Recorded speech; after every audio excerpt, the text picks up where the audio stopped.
मेरे को ये बताओ कि जो गांव का पंच बनता है, पंच की कौन कौन पंच है? का कौन है? आप हो पंच। ईमानदारी से बात करूं, बुरा तो नहीं लगेगा? जब सरपंच का चुनाव हुआ और उप सरपंच का भी चुनाव हो गया, उसके बाद आपको किसी ने पूछा पंचायत में? नहीं पूछा। सही है। कांग्रेस का बन गया तो कांग्रेस के पंच भी फ्री, और बीजेपी का बन गया तो बीजेपी के पंच भी फ्री। सही है कि गलत? तो पंच की कोई वैल्यू नहीं बचती है, मतलब नाम का होता है पंच। अभी शिवराज जी भिड़े तो उन्होंने सरपंच का भी सरपंच को भी नाम का ही कर दिया है। अभी मध्य प्रदेश में करीब 3 सच है, अगर सरपंच बीजेपी का है कांग्रेस का है? बीजेपी का। उनको बुला लो, अगर वो कह दे कि मैं नाम का नहीं हूं तो। सच है। अभी हुआ क्या, सरपंच के पास वित्त के अधिकार चले गए। अब वो कौन संभालता है पैसे का काम? यहाँ का सचिव और जनपद का सचिव। कौन संभालता है? जनपद का सीओ वो संभालता है, और यहाँ का सचिव। और सरपंच सचिव को कहता है भाई साहब भाई साहब भाई साहब भाई साहब। यही हो रहा है। मतलब सचिव के पीछे पीछे दौड़वाना हो तो आज सरपंच बनना है, और पंच को तो किसी के पीछे ना दौड़ना, बैठे रहे तू बैठता है तो तेरा कोई काम ही नहीं है। सही है कि गलत है? तो ये ऐसी व्यवस्था कर दी कि जो ग्राम स्वराज की जो मूल भावना थी, जिसके लिए गांव में लोग इकट्ठे हो, सरपंच पे दबाव बने, लोगों के लोकल काम हो, वो ग्राम पंचायत की व्यवस्था को ध्वस्त कर दिया। तो एक तरफ नरेगा समाप्त कर दी, एक तरफ गांव की सरपंच जी की व्यवस्था, मतलब ग्राम पंचायत की मूल भावना ही खत्म कर दी। अब तीसरी बात जो सबसे महत्वपूर्ण है गांव में, कि ये सब हो रहा है तो कांग्रेस क्या कर रही है?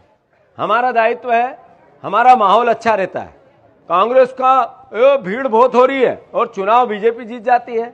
अभी जितने डॉक्टर थे डॉक्टर कह रहे थे राजनीतिक कि कांग्रेस की सरकार बनेगी, पेपर लिख रहे थे कांग्रेस की सरकार बनेगी, सब कह रहे थे कमलनाथ मुख्यमंत्री बनेंगे, और उत्तर एक तरफा बीजेपी जीत गई। आखिर क्या हुआ ऐसा? तो कोई कहता मशीनों में गड़बड़ थी। अभी राहुल गांधी ने कहा वोट चोरी हो रहा था। फिर धीरे धीरे समझ में आ रहा है, अभी ये एसआईआर हुई तो कई जगह मध्य प्रदेश में 50 लाख नाम कम हो गए।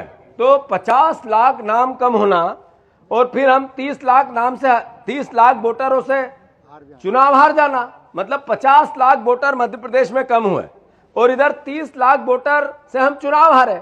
तो इसका मतलब घपला तो था, ये तो अस्वीकार नहीं किया जा सकता, कुछ तो गड़बड़ थी। तो अगर मशीन में गड़बड़ है, हम वोट डालें और जाए कहां इसकी हमें पता नहीं है, इसका मतलब हमें विश्वास नहीं है इस चुनाव प्रणाली पे। अगर वोटर लिस्ट की चोरी हो रही है, यहां के वोट वहां, वहां के वहां, वहां के वहां, और कांग्रेस के वोट काटे जा रहे हैं और बीजेपी के जोड़े जा रहे हैं, इसका मतलब है लोकतंत्र पे यह खतरा है। लोग वोट के अधिकार का उपयोग नहीं कर पा रहे हैं। तो ये तीनों चीजें किसी पार्टी की नहीं है, ये तीनों चीजें देश की है।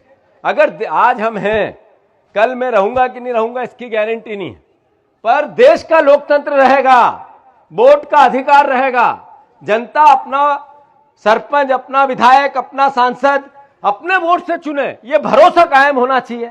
तो कांग्रेस पार्टी और मेरी सोच ऐसी है कि अब आने वाले चुनाव बैलेट पेपर से होने चाहिए, मशीन से नहीं होने चाहिए। सही है गलत?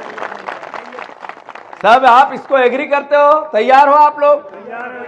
तो कांग्रेस पार्टी ने एक और मुहिम चलाई है कि जिसमें हम जिस दिन चुनाव आचार संहिता आए उसी दिन वोटर लिस्ट फ्रीज होना चाहिए, और दूसरा वोटर लिस्ट से फ्रीज होने के बाद चुनाव बैलेट पेपर से होने चाहिए, ठप्पे से होने चाहिए, मशीन से नहीं होने चाहिए।